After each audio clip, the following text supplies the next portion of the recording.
So I'm not anti-probiotic, but it's not as compelling right now. We need a lot more data. What I think is more compelling is taking a prebiotic, which is typically these short chain fibers that feed the bacteria. But to me, my favorite one is actually something called a phage that's like Deerland Enzymes has worked on this, and it's called Pre4 Pro. And it feeds the good bacteria while helping to kill out the crowding of the bad bacteria.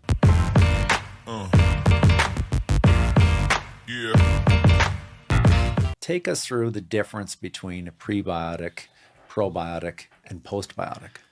Yeah, actually where I am right now is I don't know that I'm the biggest fan of probiotics. I think typically probiotics, which supposedly supports the gut microbiota, the flora that's in the gut, the bacteria that's in the gut.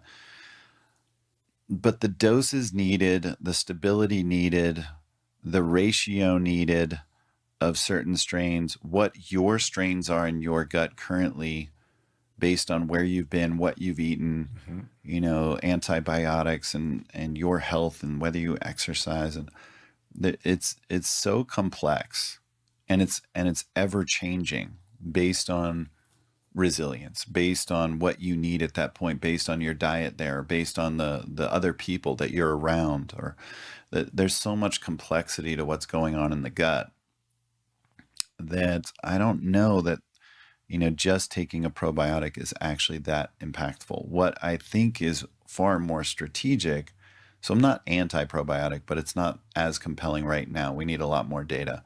What I think is more compelling is taking a prebiotic, which is typically these short chain fibers that feed the bacteria.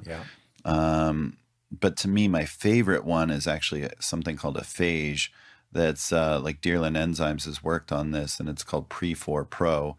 And it feeds the good bacteria while helping to kill out the crowding of the bad bacteria. So it's creating space for that good bacteria. So that one's kind of the most potent of all the prebiotics that I know of. And sometimes some people have GI distress with certain prebiotic fibers. But interesting, like you're saying, postbiotic is butyrate.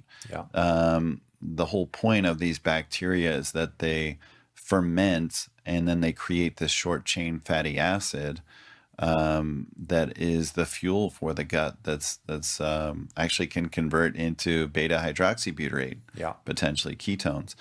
And so if we look at this short chain fatty acid, butyric acid, butyrate, in particular, the physiologic form is typically sodium butyrate.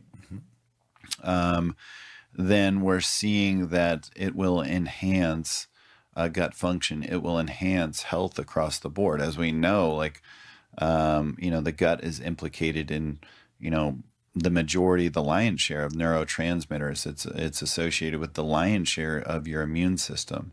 And we keep finding out more and more that the gut's responsible for.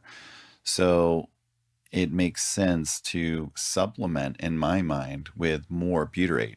And in particular, we're seeing the most bioavailable form be a triglyceride form of butyric acid that has a glycerol backbone, and that would be tributyrin.